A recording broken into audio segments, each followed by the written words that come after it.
So I think an attorney general of Ohio or Delaware or anywhere else, there are citizens of these states who just Every had their state. information turned over. If a private company did it, they would challenge it.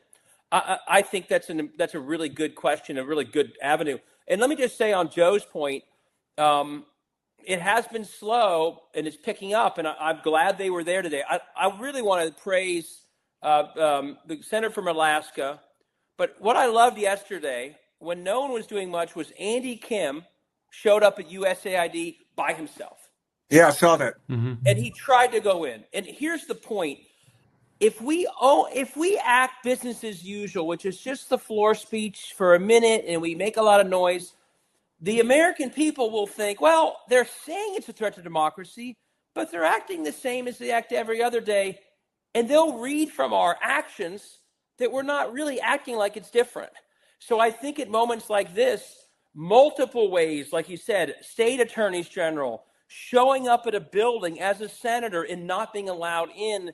If we are really concerned, as we are, your actions should seem to be concerned. I mean, let's give Trump credit. His side acts concerned in what they say. Now, I think a lot of it's performance, but they really seem to believe it.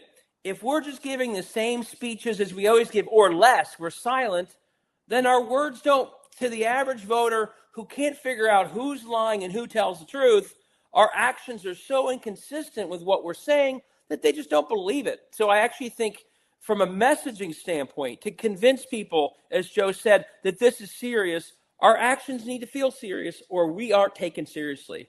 And by the way, I looked it up. The case is in D.C., as I assumed. But no, I think the state level action, I mean, I think people showing up outside of congressional offices in states to say, why are you letting my information be taken? What's wrong? I mean, that happened some in 2017. I saw it. It made it clear to people this is not normal. And to Joe's point, the difference between moments like this lasting a couple years and 30, 40, 50 years is what we do right now. This month, first 100 days, first 2 years can determine if my 8 and 10-year-old think this is all normal or if the way we all behave makes people see this is not normal, we have to change it back. Our activity very soon has years of impact for good or for bad.